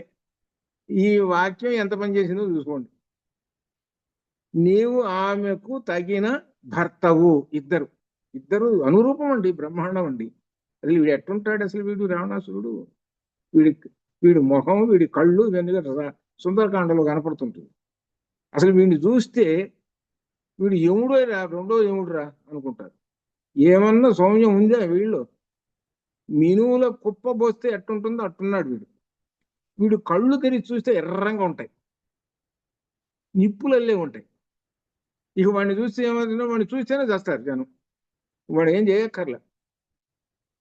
వాడు అనుకుంటాడు నేను పెద్ద మనగాండి, ఇది ఇంకా అందమైనటువంటి అందమైనటువంటి వాడు కాదు, పెద్ద భయంకరుడు నువ్వు అని. దానిలో సుందరకాండలో వస్తుంది అనమాట రావణాసురుడు యొక్క వర్ణన. ఏముంటుంది చూసుకో, ఏముంటున్నది, మీరిద్దరు తగినటువంటి వాళ్ళరా మీరిద్దరు. కాబట్టి ఏం చేస్తామంటే, నువ్వు ఇప్పుడు సీతను భార్యగా చేసుకో ప్రయత్నం చేసి, నువ్వు ఇప్పుడు ఏంటంటే ఆ క్రూరుడైన ఆ లక్ష్మణుడు ఉన్నాడు, నా ముక్కు చెవులు కోసేసాడే వాడున్నాడు. పూర్ణచంద్రుని వదనం గల సీత ఉన్నది. నీవు ఇప్పుడు చూచినచో మన్మథ బాణంలో పడిపోతావు, ఇంకేమైనా ఆమెను చూసావనుకో ఇంకేముంది ఇంకా అంటూ ఆమెను భార్యగా పొందుము. కాబట్టి నీవు ఇప్పుడే జయము కొరకు నీ కుడి పాదమును మొదలు పెట్టుము. నీ అధో పని చేయడానికి కుడికాలం పెట్టుకో ముందు అని చెబుతున్నాడు. చూసుకోండి. అంటే ఏమిటి? ప్రయాణం కావాలనుకో ఎక్కడికన్నా, ఎడంకాలు ముందు పెడితే అది కాస్త పాడైపోతుంది. కాబట్టి ఎప్పుడైనా మగవాడికి దక్షిణ హస్తం కావాలి, స్త్రీకి ఏమో ఎడమ భుజం కావాలి. స్త్రీకి ఎడమ భుజము అదరటము ఇట్లా. కానీ కాలు విషయంలో మాత్రము స్త్రీకైనా పురుషుడికైనా ఒకటే, ఇక్కడ మాత్రం తేడా. అందుకని అమ్మ పెళ్లి కూతుర పెళ్ళి అయిపోయింది, ఇంట్లో కుడికాలు పెట్టుకుని రావమ్మా. అది జాగ్రత్తగా ఆలోచన చేసుకో. ముందు మొట్టమొదటి ఇంట్లో అడుగు పెడుతున్నావు, కుడి కాలు పెట్టు, తర్వాత ఎడం కాలు. కానీ ఇప్పుడు కాలంలో కుడి లేదు ఎడమ లేదు. నువ్వు కుడి అన్నావు కూడా నేను ఎడం పెడతానంటారు. అది కాలే ఇది కాలే అంటారు. ఇప్పుడు చదువులు అట్లున్నాయి. ఇక్కడ విశేషం చెబుతున్నాడు, రామాయణంలో సాముద్రిక శాస్త్రాలు శకునాలు ఉంటాయి. దానిలో శకునం చెబుతున్నారు, మంచి జరగాలి అని అంటే కుడి కాలు ముందు పెట్టండి అని చెబుతున్నారు. ఇల్లంతా కట్టుకున్నాడు, గృహప్రవేశం, ఇంట్లోకి మొట్టమొదట కుడి కాలు పెట్టుకొని రావాలి. అది అర్థం. అది విషయం. ఇది రామాయణం చదువుతున్నటువంటి వాళ్ళు పట్టించుకోవాల్సిన విశేషం అనమాట. సరే, ఈ విధంగా అని చెప్పిన తర్వాత రాముని యొక్క భార్య సీతను వర్ణించాడు. వర్ణించిన తర్వాత ఇంకెప్పుడు రాముడు జనస్థానంలో ఉన్న కరదూషణాలను అందరినీ సంహరించేసేసాడు. నువ్వు మర్చిపోకు, రాముని బాణములు పదునైనవి, చిన్నగా వంకర లేక ప్రయాణిస్తూ ఉంటాయి. కనుక నీవు ఇప్పుడు ఏమి చేయవని నిర్ణయించుకో, జాగ్రత్త. రావణుడి మీదకి యుద్ధానికి పోతుంటేమేమో వాడు చచ్చాడు, నువ్వు కూడా చస్తావు అంటున్నది. నీ తమ్ముడు పోయినాడు, నువ్వు కూడా పోతావు, నీ ఇష్టం. కాబట్టి ఏంటి, యుద్ధం కనుక పెట్టుకున్నావా పోతావు అని అర్థమైంది. యుద్ధం పెట్టుకున్నావు కాబట్టి పోతావు. కాబట్టి ఏం చేయాలి? అది మనకున్న లక్షణం ఒకటి ఉన్నదిగా, దొంగతనం. అందుకని ఏంటి, నిశాచర. నిశ అంటే రాత్రి, చర తిరుగువాడు, రాత్రిపూట తిరిగేటువంటి వాడు. దొంగతనం చేయాలంటే రాత్రి, ప్రాచీన కాలంలో రాత్రిపూట దొంగతనాలు జరిగేవి ప్రాచీన కాలంలో. కానీ వీడే నేర్పాడు పగటి దొంగయుడు. ఇప్పుడు పగటి దొంగలుగా ఉంది, రాత్రిపూట దొంగలు. అయ్యా రాత్రిపూట దొంగతనం చేయాలని మాకు కష్టంగా ఉందండి, లైట్లు లేవు, ఇప్పుడు లైట్లు ఆరిపోతాయేమో, దారి కనబడుతుంది, అందుకని పగటిపూట చేసుకుంటామండి అని ఇప్పుడు దొంగలు అనుకోండి పగటిపూట చేసుకుంటున్నాడు. అట్లే రావణాసురుడు కూడా నిశాచరుడు కదా, రాత్రిపూట చేయాలి వాడు దొంగ. అబ్బాయి నేను రాత్రిపూట ఎందుకు చేస్తానండి, పగలైతే బాగా లైట్లు కనపడుతుంటాయి, సూర్యుడు బాగా వెలుగుంటుంది కాబట్టి పగలే దొంగతనం చేస్తాను. పగలే దొంగతనం చేశాడు వీడు, పగటి దొంగ వీడే మొట్టమొదటి నేర్పాడు అది ఈ దొంగలకి. అదే అనమాట. దీనిలో ఇంకా ఏం చేయాలి అని అనుకొని ఇక ఫ్రెండ్ దగ్గరికి పోతున్నాడు. రావణాసురుడు తన ఫ్రెండ్ దగ్గరికి పోయినాడు. ఎవడు ఆ ఫ్రెండ్ అంటే మారీచుడు. అసలు ఈ మారీచుడి గురించి అసలు ఏమిటి అంటే, మారీచుడు తాటకి కొడుకు. మనకు మొట్టమొదటిలోనే వచ్చింది బాలకాండలో, తాటకి కొడుకు. తాటకి మారీచు సుబాహులు ఉన్నారు. ఆ యజ్ఞం, విశ్వామిత్రుడి యజ్ఞం అప్పుడు రామచంద్రమూర్తి బాణం ప్రయోగిస్తే వాడు పోయినాడు, సుబాహు పోయినాడు. వీడిని మాత్రం సీతేషు అనే బాణంతో కొడితే పోయి ఎక్కడో సముద్రంలో పడి మునిగిపోయి సముద్రంలో కొంతకాలం అట్లనే మునిగి ఉన్నాడు. ఎట్టో కూడా కొనవపిడితోటి పడి ఉన్నాడు. ఉన్న తర్వాత వీడు ఏం చేశాడు, లేచాడు. లేచిన తర్వాత వీడు ఎంత చిన్నపిల్లవాడు, కుర్రవాడు, నన్ను కొట్టాడు, వీడు ఎవడు ఏమిటి, వీడి సంగతి తెలుసుకోవాలి, నన్ను కొడతాడా వీడు అని. అసలు వీడి పని ఏంటి, అసలు వీడి ఉద్యోగం, రామారీచుడి ఉద్యోగం ఏంటి, దండకారణ్యంలో ఋషుల్ని చంపుకొని తింటాం వీడి పని. ఇది ఎలా చంపుకొని తింటాడనంటే, ఓ జింక రూపం పొందుతాడు. వీడికి ఒక 4 అసిస్టెంట్లు, పైగా వీళ్ళు 4 జింకలు. 4 ఈ జింకలు 4 ఏం తింటుంటే ఆ అడవిలో తిరుగుతుంటాయి. ఈ ఋషులు ఏం చేస్తుంటారు? ఏ పండ్ల కోసమో దర్భల కోసమో తిరుగుతుంటారు కదా. సహజంగా జింకలు కూడా వీటి అమ్మటే పోతూ ఉంటాయి. జింకలు అంటే వాటికి ఋషులు అంటే మహా ఇష్టం. జింకలకి పక్కనే తిరుగుతూనే ఉంటాయి, ఆశ్రమాల్లో ఉంటుంటాయి. ఎట్లా అట్లనే ఈ జింకలు కదా మామూలు జింకలే కదా, ఆ జింకలు కూడా తిరుగుతూ ఉన్నాయి. ఈ 4 జింకలు వీళ్ళు వెళ్తున్నారు నిర్భయంగా. ఎవరు? ఋషులు. వీళ్ళు ఏం చేస్తారంటే ఆ జింక కొమ్ము ఉంది కదా, కొమ్ముతోటి పొట్టలో ఒక పోటు పొడుస్తారు. అంటే ఈ కొమ్ములతోటి ఆ పొట్టని చీల్చేస్తారు. సడన్ గా అయిపోతాడు వాడు. అయిపోగానే తినేస్తాడు. సరే ఈ రోజుకి ఆహారం సరిపోయింది, అయిపోయింది. మళ్ళీ 2 రోజులకు వచ్చారు, మళ్ళీ ఇదే పని వీళ్ళు డ్యూటీ. రాక్షసులు నమ్ముకొని తింటాం వీళ్ళ పని. ఈ జింక రూపాలు ధరించి ఈ విధంగా తింటుంటారు. వాటిలో హెడ్ ఎవరన్నమాట? మారీచుడు. ఇదనమాట వీడు. సరే అయిపోయిన తర్వాత, సరే ఎట్లయినా సరే ఈ రాముడిని నేను చంపుతాను, నాకు అలవాటే కదా చంపడం అనేది, కాబట్టి నేను చంపేస్తాను అనుకొని ఆ దండకారణ్యంలోకి వచ్చాడు. ఎక్కడున్నాడు ఏమిటి అంతా వాకప్ చేశాడు, చూశాడు. ఓహో మునివృత్తిలో ఉన్నాడా, సరేలే. కాబట్టి ఏం చేశాడు? ఈ 4 అసిస్టెంట్లతో సహా జింక రూపం పొందాడు. ఈ జింక రూపం పొంది ఏం చేశాడనమాట, ఈ వీళ్ళు కూడా ఋషుల మాదిరిగానే ఉన్నారు కదా, వస్తూ ఉంటుంటారు, తిరుగుతుంటుంటారు కదా. నెమ్మదిగా దగ్గరికి అట్ట రాగానే ఒక పోటు పడుతుంది, చస్తాడులే అని అనుకుంటున్నాడు పాపం మారీచుడు. ఆ సందర్భంలో ఏం జరిగింది అంటే, ఈ రాక్షసులు జింక రూపం ధరించారు కదా, మిగిలిన జింకలతోటి పాటు తిరుగుతున్నారు వీళ్ళు. వెంటనే అసలు జింకలు ఉన్నాయే, ఒరిజినల్ న్యాచురల్ గా ఉన్న జింకలు ఉన్నాయే, అవి పసిగట్టిని, వాసన పట్టిని, ఇవి నిజమైన జింకలు కాదు, వీళ్ళు రాక్షసులు అని తెలుసుకొని అవి భయపడి పరిగెత్తుతున్నాయి. అవి భయపడి పరిగెత్తుతుంటే రాముడు చూశాడు, ఇంత గుంపు ఉంది, ఈ 4 ఇట్ట నిలబడినా ఇవన్నీ పరిగెత్తున్నాయి ఏమిటా అని చూశాడు. మరి రాముడు ఇంగిత జ్ఞానం కలిగినటువంటి వాడు వెంటనే అర్థం చేసుకున్నాడు, వీళ్ళు జింకలు కాదురా, ఈ జింకలు కాదు రాక్షసులు అని కొట్టేశాడు. తక్కువ అని కొట్టేసేటప్పటికి నలుగురు అసిస్టెంట్లు చచ్చారు. ఇంకా 5వ బాణం వేయబోతున్నాడు.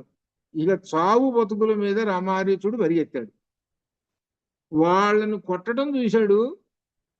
ఇంక ఇక బాణం వీడి మీద వేయాలి, ఇక తీయటం ఆలస్యం, తీసాడా వీడు తెచ్చుండేవాడు. ఇప్పుడు చావు బతుకుల మీద పరిగెత్తేశాడు. అమ్మ చచ్చానురా నేను, అసలు నా 4 అసిస్టెంట్లు సామాన్యులు కాదు, వాళ్ళని కొట్టేశాడు అని పరిగెత్తేశాడు.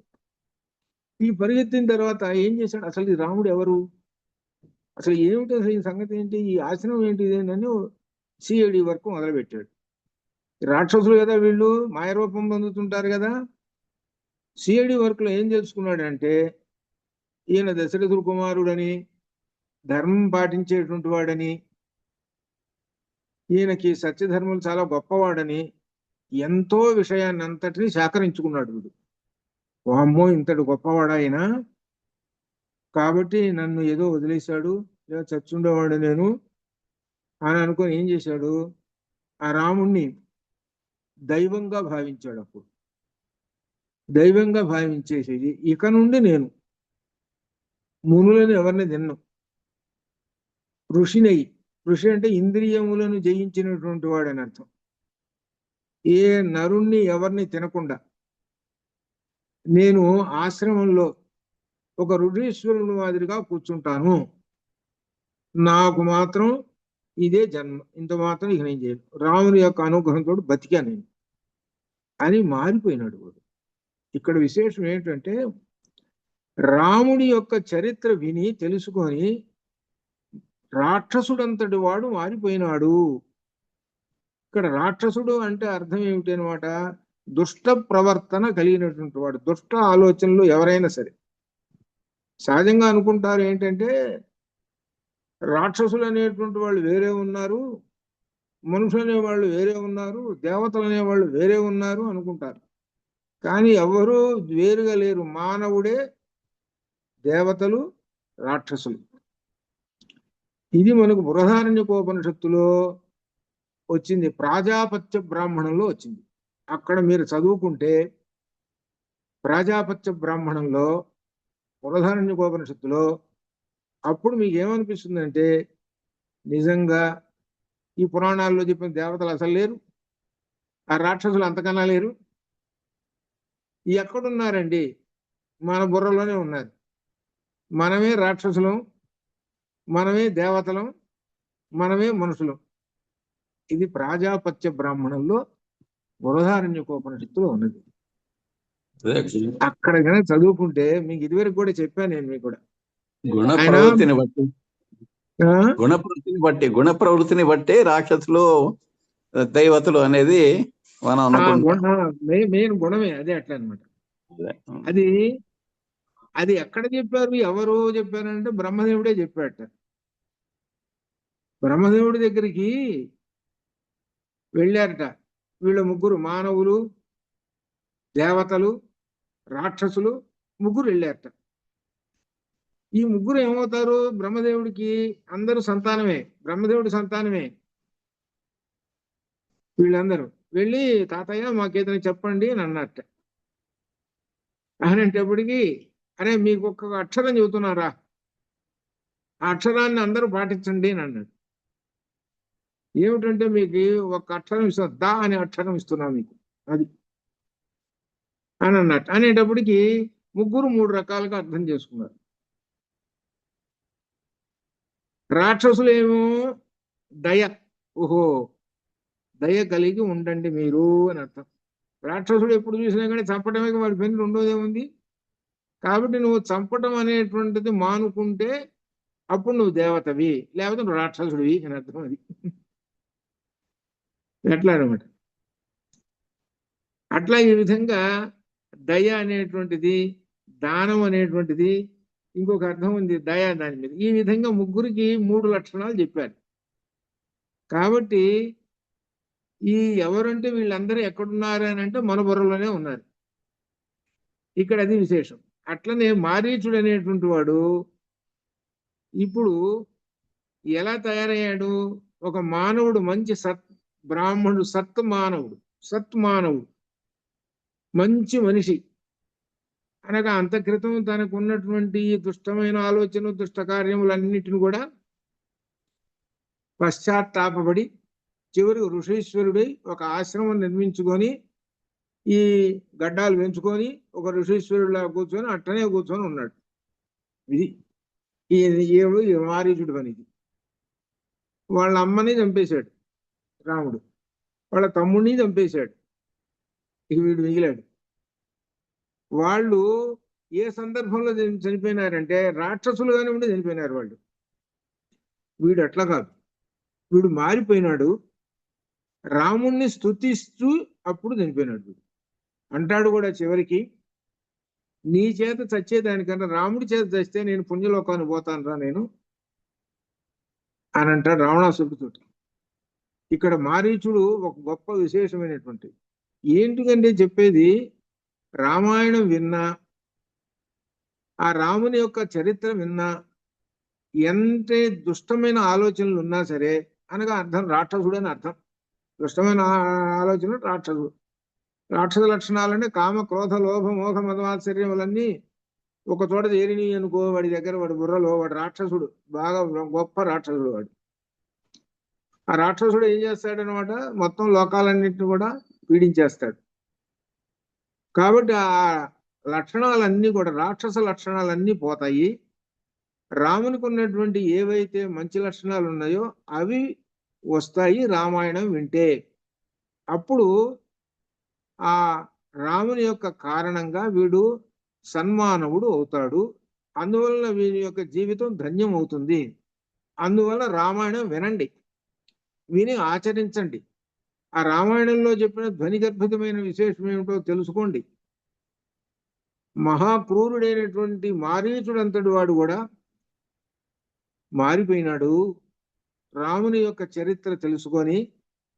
కాబట్టి అట్లనే రాముని యొక్క చరిత్ర తెలుసుకొని రాముని వలె మీరు నడవండి అని రామాయణం చెబుతుంటుంది.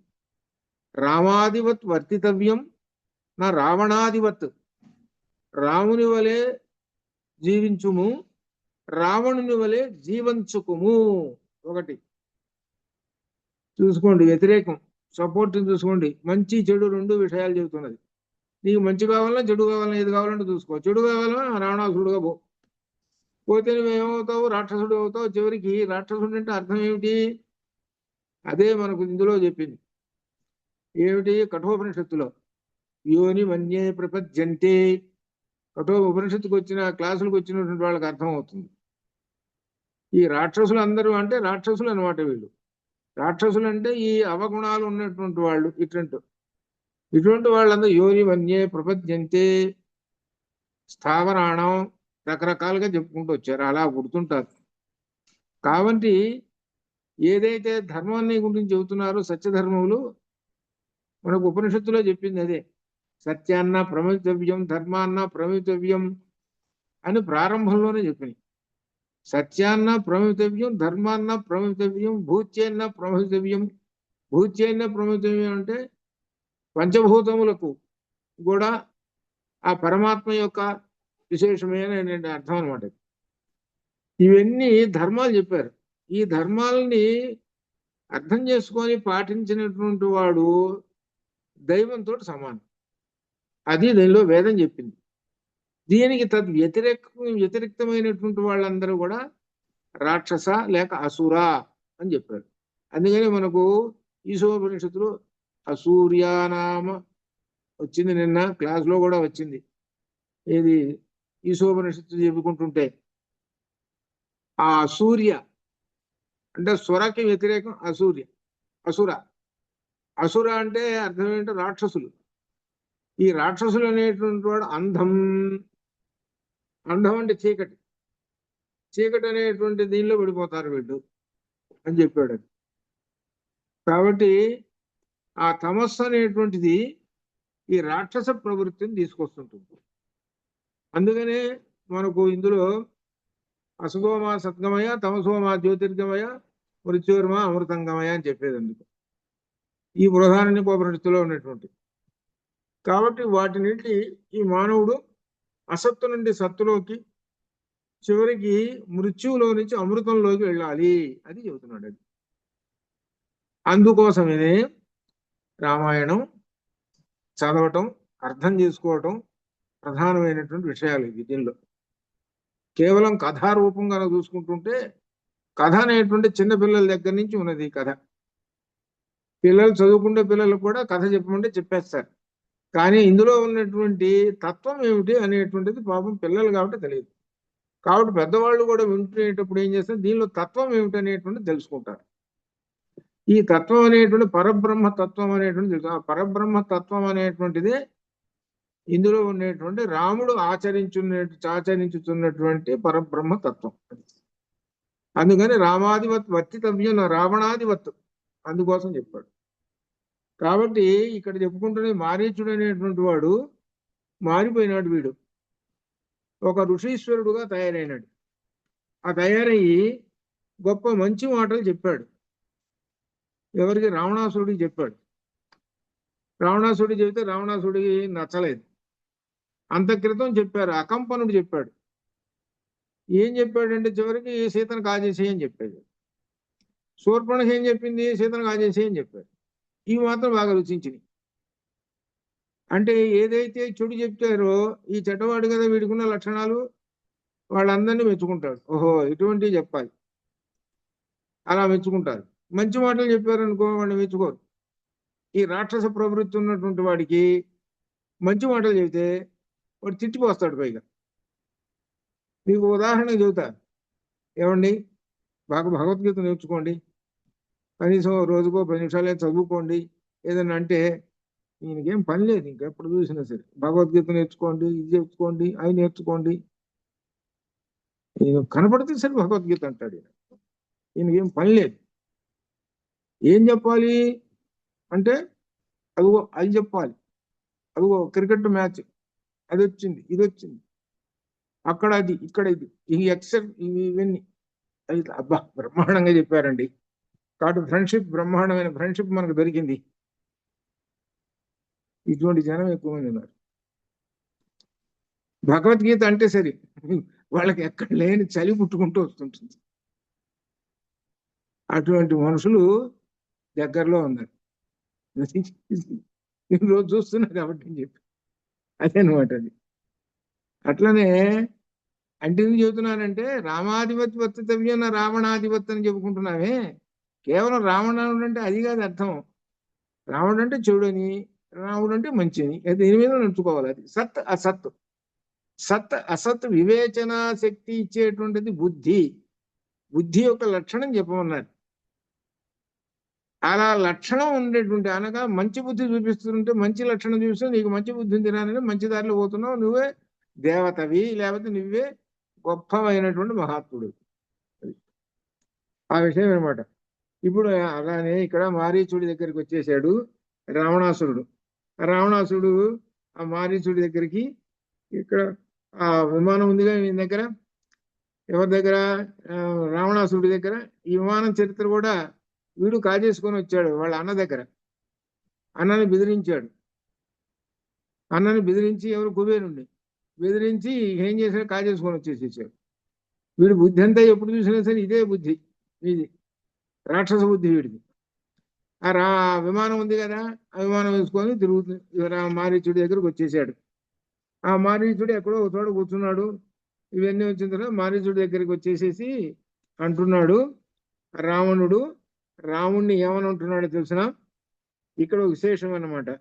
నా సోదరుడు కరుడు, మహాబాహువు దూషణుడు, నా సోదరి శూర్పణఖ, మనుష్య మాంసము తిను మహా తేజస్శాలి త్రిశురుడు. వీడికి అన్నం అంటే ఆ రోజు ఎవరైనా మనిషి జరిగితేనే అన్నం వీడికి. కరదూషణాదుల్లో త్రిశురుడు అనేటువంటి 3 తలకాయలు ఉన్నటువంటి వాడు వీడు. 3 తలకాయలు అంటే 3 తలకాయలతో తింటుంటాడు వీడికి. వీడు ఎంత క్రూరుడో చూసుకో. వీడిని కొట్టేసేసాడు. 3 తలకాయలు తాటిపండ్లు పడ్డట్టు రాలి కింద పడ్డాయి. చచ్చాడు వీడు ఆ యుద్ధంలో. అటువంటి వాడు, అటువంటి త్రిశురుణ్ణి చంపేశాడండి అని చెబుతున్నాడు. వీరందరూ కూడా యుద్ధంలో పోయినారు. రాముడు అనేటువంటి వాడు చంపేసేసాడు. ఒక్కడే చంపేశాడు. పాదచారి అయి చంపేశాడు. అంటే నేల మీద నిలబడి బాణాలు వేశాడు. మా వాళ్ళందరికీ రథాలు, గుర్రాలు ఎన్నున్నాయో చెప్పలేము. ఈయన మాత్రం నేల మీద నిలబడి బాణాలు వేసి చంపేశాడు. అబ్బో ఎంతటి గొప్పవాడు అండి అనే విధంగా తనే చెబుతున్నాడు. వీళ్ళందరినీ చంపేసేసాడు. ఈయన ఎవరంటే చంపినటువంటి ఆయన దశరథుడు అనేటువంటి ఆయన, ఒక ఆయన ఉన్నాడు, ఆయన కుమారుడండి అని చెబుతూ ఈయన భార్య సహితంగా వచ్చేసాడు. ఇప్పుడు ఏమిటంటే చెబుతున్నది విశేషంగా, ఇక్కడ ఏం చెబుతున్నాడు చూసుకోండి. రావణాసురుడు ఏం చెబుతున్నాడు, రాముడి గురించి ఏం చెబుతున్నాడు అంటే తెలిసిన, వాళ్ళ నాన్న వెళ్ళగొట్టాడు ఇంట్లో నుంచి. ఎట్లా చెబుతున్నాడు చూసుకోండి. ఇంట్లో నుంచి వెళ్ళగొట్టేశాడు. దశరథుడు రామునిపై ఆగ్రహించి, చూసుకోండి ఏ విధంగా చెబుతున్నాడు. వీడు దుష్టులు ఏ విధంగా చెబుతారో చూసుకోండి. దశరథుడు రామునిపై ఆగ్రహించి భార్య సహితముగా దేశము నుండి వెడలగొట్టాను.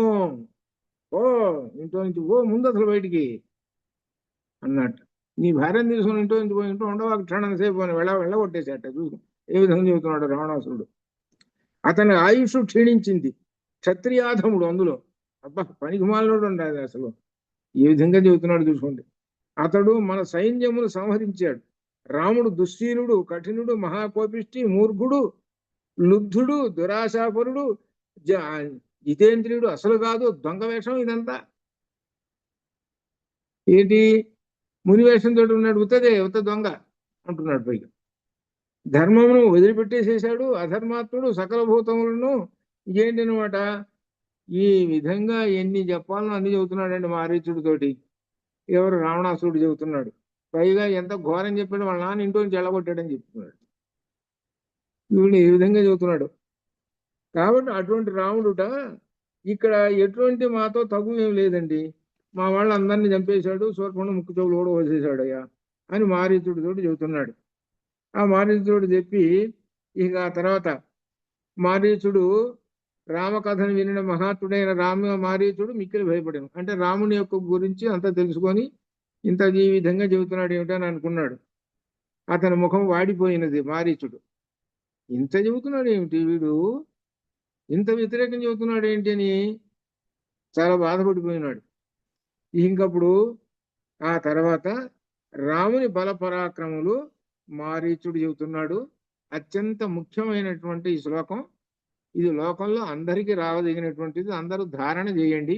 మారీచుడు అనే రాక్షసుడు చెప్పినటువంటి ఈ శ్లోకం ఏమిటంటే, సులభాః పురుషాః రాజన్ సతతం ప్రియవాదినః అప్రియస్య తు పద్యస్య వక్తా శ్రోతా చ దుర్లభః. వక్తా శ్రోతా చ దుర్లభః. వక్త చెప్పేవాడు లేడు, శ్రోతాచ వినేవాడు వాడు లేడు. ఈ రెండు ఏమిటనమాట? మంచి మాటలు చెప్పేవాడు లేడు, ఆ మాటలు వినేవాడు లేడు లోకంలో. అందుకని భగవద్గీత చెబుతారా? వద్దండి, ఎప్పుడు చెబుతారో ఏమో, ఎట్లా పని. వక్తాచ శ్రోతాచ, ఎవడన్నా శ్రోత వింటాడేమో, వాడికి కాస్త పుణ్యం అన్న వస్తుంది, మరి వింటే వాడు ఈ జన్మను ధరిస్తాడని అని చూస్తే అది మాత్రం చెప్పకండి. ఇప్పుడు మాకు ఎందుకంటే ఇక్కడ ఉన్నారు అనుభవం, భగవద్గీత అనండి పరిగెత్తుతుంటారు. ఇక్కడ అది పరిగెత్తేది, అయ్యో చెప్పే పని లేదు. అదే ఏంటంటే మహారాక్షసుని చూసినట్టు అందరు భయపడుతుంటారు. అది అందుకని వక్తాచ శ్రోతాచ సుదుర్లభ. లోకంలో మంచి మాటలు చెప్పేవాళ్ళు లేరయ్యా, ఉన్నా ఒకరో ఇద్దరో. అలానే శ్రోతాచ వినేవాళ్ళు కూడా అంతే ఉన్నారు. మారీచుడు అంటున్నాడు ఎవరితోటి? రావణాసుడితో అంటున్నాడు. చూసావా మరి ఎంత మాట చెబుతున్నారు. మరి రావణాసురుడి దగ్గర ఉన్నటువంటి వాళ్ళు వక్తలు ఎంతమంది ఉన్నారు? అకంపనుడు ఏం చెప్పాడు? సీతను కాజేయమని చెప్పాడు. అయితే అది చెప్పేది. శూర్పణఖ ఏం చెప్పింది? అన్ని అబద్ధాలు కోరు, ఇది పెద్ద అబద్ధాలు కోరు. ఇదేం చెప్పింది? ఇది కూడా సీతను కాజేసి. అంటే అర్థం ఏమిటి? అన్ని అధర్మమైనటువంటి పనులు. అలా చెప్పేటువంటి వాళ్ళు వక్తలు కాదు. అటువంటి వాళ్ళు వక్తలు కాదు. ఏమండి కొంతమంది అంటారు, ఏమండి ఆయన మహావక్త అండి అని అంటారు. ఆయన మహావక్త అండి అని అంటే మంచి ప్రవచనాలు బ్రహ్మాండంగా చెబుతుంటాడు, అనేక మందిని ఆకట్టుకుంటుంటాడు. ఆయన గంట సేపు విన్నామంటే మనకు తెలివితేటలు వస్తాయి, ఆ పుణ్యం దక్కుతుంది, అన్ని విశేషాలతో ఉంటుంది. అటువంటి వాడు వక్త. అది అనమాట. అటువంటి వక్తలు ఏమన్నా దొరుకుతారా అని అంటే వెతికినా కానీ దొరకరు. ఎక్కడో ఒకడు అలా చిక్కుతారేమో అది అని ఈ విషయంగా ఈ విశేషాన్ని ఇక మారీచుడు చెబుతున్నాడు. గొప్ప విశేషాలు ఇవన్నీ చెబుతూ రావణునికి అంతా విశేషంగా చెబుతూ, రేపు మనం దీన్ని రేపు శుక్రవారం రేపు కూడా ప్రారంభం చేసి, ఇక ఎక్కడితోటి అయిపోతుందంటే వీళ్ళ ఘట్టం అయిపోతుంది అంతటితోటి రేపు. ఆ తర్వాత వచ్చే వారం తర్వాత ఇక అపహరణం ఇవన్నీ కూడా చూస్తాం. రేపు ఈ మారీచుడు చెప్పేటువంటి అత్యంత ముఖ్యమైనటువంటిది, రామాయణంలో చెప్పదగినటువంటిది. రామో విగ్రహవాన్ ధర్మ సాధు సత్యపరాక్రమ రాజా సర్వస్య లోకస్య దేవానాం మఘవానివా. ఇది దీనిలో రెండో లైన్ల కన్నా మొదటి లైన్ ఉంది. రామో విగ్రహవాన్ ధర్మ సాధు సత్య పరాక్రమ. ఎవరు చెప్పారా? మారీచుడు చెప్పాడు. మారీచుడు ఎవరు? మాయల మారి, మహాభయంకరమైన రాక్షసుడు వాడు. అంతటి రాక్షసుడు రామో విగ్రహవాన్ ధర్మ. అబ్బో ఏమిటి అని చెప్పాడు. ఇంత మాట వాడి నోట్లో నుంచి వచ్చింది అని అంటే ఎంత మార్పు వచ్చింది? రాముని యొక్క ప్రభావం అది. అందువల్లనే రామకోటి రాస్తుంటుంటారు, రామకోటి రాస్తుంటుంటారు. రామారామ కొంతమంది మంచి భక్తితోటి రాస్తుంటారు, నిజంగా వాళ్ళని మెచ్చుకోవాలి. కొంతమంది రాస్తుంటారు రామకోటి రాస్తురా రామ రామ రామ రా అని రాస్తూనే ఉంటుంటారు. ఏమిటి నేను చెప్పిన పని ఏంటి, నువ్వు చేసేది అన్నం వండావా లేదా ఇంతకీ? మళ్ళీ రామ రామ రామ రామ రామ రామ మళ్ళీ. ఇది సంగతి. చాలా ఉన్నాయి ఉదాహరణలు చెప్పుకుంటూ మీకు ఆశ్చర్యం. ఏమయ్యా రామకోటి పుస్తకం ఇంత అయ్యానంటే ఏమండి ఒక 20 రూపాయలు తగ్గించిస్తారా? సరే ఇస్తాను, సరే బాగానే ఉంది, 20 రూపాయలు తగ్గించిస్తాను. నాకు ఆ 20 రూపాయలు వచ్చేటువంటి పుణ్యం మరి వస్తుంది, మరి నాకు మనకి ఇష్టమేనా? అమ్మో అదే సంగతి. అమ్మో అట కాదండోయ్, నీకొస్తే ఎట్ట పుణ్యం? అవునయ్యా పుస్తకం 10 రూపాయలు అనుకో, 5 రూపాయలు అడిగావు, సరే ఇస్తాను. మిగిలిన 5 రూపాయలు నాకు పోయినట్టే కదా మరి. నా ఇవ్వనట్టు అంటే దాంట్లో నీకు ఇచ్చినట్టే కదా. నాకు నువ్వు పుస్తకం రాస్తే నాకు కూడా 50% వస్తుంది. మరి నీకు ఇష్టమేనా? అమ్మో అట్ట కుదరదండోయ్. ఇక్కడ ఏమిటంటే చెప్పేది, ఎందుకంటే ఈ బేరం ఆడేటువంటి లక్షణాలు మనకు ఉన్నాయి మొదటి దగ్గర నుంచి. బేరం ఆడే లక్షణాలు అన్ని చోట్ల, కూరగాయల దగ్గర నుంచి అన్ని చోట్ల మనకు బేరం ఆడే లక్షణాలు అన్నీ ఉన్నాయి. అంటే ఏమిటనమాట, మనలో ఉండే లుబ్ధ గుణం అది. ఇది ఏ వస్తువు ఏమిటి అనేటువంటిది కాదు. దేవుడి దగ్గర బేరం ఆడతారు, దేవుడి దగ్గర కూడా బేరం ఆడతారు, కూరగాయల దగ్గర బేరం ఆడతారు. అంటే అర్థం ఏమిటి? నీవు సత్ అసత్ విచక్షణాశక్తి లేనటువంటి బుద్ధిహీనుడవు అని అర్థం. అది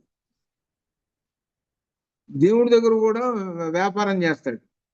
నీకింత పెట్టుబడి పెట్టాను కదా దేవుణ్ణి, నీకింత పెట్టుబడి పెట్టాను కదా, 2500 కట్టి కళ్యాణాన్ని కూర్చున్నా కదా. ఎందుకు కూర్చున్నానో తెలుసు కదా. ఉద్యోగం వస్తుందని కూర్చున్నాను, లేకపోతే పెళ్లి అవుతుందని కూర్చున్నాను. అవి ఇది పెళ్లి కాలేదు, ఏమీ లేదు, 2500 గోవిందా హరి. ఇది ఇట్లా అనుకునేటువంటి వాళ్ళు అనేక మంది. అంటే అర్థం ఏంటి? ఒక ఉద్దేశం కొద్ది, కానీ అది ఏమిటి, విహిత కర్మ అనేటువంటిది మర్చిపోయినాడు. అందుకనే విహిత కర్మ అనేటువంటిది రామాయణ లాంటి ఇటువంటిది తెలుసుకోరా. ఇది విహిత కర్మలు. ఇవి అంటే మానవుడు చేయవలసిన విహిత కర్మలు. ఏదో లాభాల కోసం పోవటం, ఇంత ఖర్చు పెట్టుకుని ఇంత లాభం అనేటువంటిది ఉండకూడదు. ఇవన్నీ విహిత కర్మలు. అదే రామాయణంలో రామచంద్రమూర్తి చూపిస్తున్నట్టు విహిత కర్మలు. తాను క్షత్రియుడిగా ఉండి విహిత కర్మలు ఏం చేయాలో అవి చేస్తున్నాడు. అది అనగా అర్థమైన క్షత్రియుడు ఏం చేయాలంటే, ఎవరైతే శరణను కోరాడో వాళ్ళందరినీ రక్షించడం అనేది దానికి విహిత కర్మ అయింది. ఆయన ఆచరించి చూపిస్తున్నాడు. అట్లనే ప్రతి వాళ్ళు తమ యొక్క విహిత కర్మల్ని చెయ్యండి. ఇది బేరాలు ఆడవాకండి. ఈయన బేరం ఆడా రామచంద్రమూర్తి ఋషుల దగ్గర, ఏమో వాళ్ళని చంపుతాను, మీరందరూ కాస్త ట్యాక్సులు కట్టండి, నాకు రాజ్యం రాగానే చాలా 1000 రూపాయలు కట్టండి అని అడిగాడా? ఏమిటి మరి చూసుకోండి, ఎంత విశేషమో చూడండి. అందుకని ఏంటి, ఆయనకి లాభం ఏమైనా వచ్చిందా? రాక్షసులు చంపితే ఏమన్నా రాక్షసులు ఏమైనా ఈయన జోలు వచ్చారా అసలు అనుకుంటే? అందుకని సీతాదేవి అన్నది కదా, రాక్షసులు మన జోలు వచ్చారా? రాలేదు కదా, మరి రాక్షసులు చంపావు కదా. అందుకని జాగ్రత్తగా అర్థం చేసుకుంటే విహిత కర్మ అనేటువంటిది ప్రతి మనిషికి ఉన్నది. ఆ విహిత కర్మని పాటించడం అనేటువంటి ఉదాహరణగా మనకు రామచంద్రమూర్తి రామాయణంలో చూపిస్తున్నాడు. ఆ విధంగా విహిత కర్మలను ఎవరైతే పాటిస్తూ ఉంటారో వాళ్ళందరూ కూడా దైవ స్వరూపులు. వాళ్ళందరూ కూడా శరీరం వదిలిన తర్వాత ఉత్తమ లోకాలను చేరుతుంటారు. విహిత కర్మ ఎవడైతే పట్టుకుంటాడో వాళ్ళందరూ. అట్లా ఈ విధంగా మనకు తర్వాత రేపు ఈ మారీచుడి యొక్క విశేషాలతో సహా మనం ప్రారంభం చేద్దాం. అంతవరకు శుభం భూయాత్. ఓం పూర్ణమద పూర్ణమిదం పూర్ణాత్ పూర్ణముదచ్యతే పూర్ణస్య పూర్ణమాదాయ పూర్ణమేవావశిష్యతే. అసతోమా సద్గమయ తమసోమా జ్యోతిర్గమయ మృత్యోర్మా అమృతంగమయ. ఓం శాంతి శాంతి శాంతి. శుభం భూయాత్. బాలాజీ. నమస్తే గురుగారు.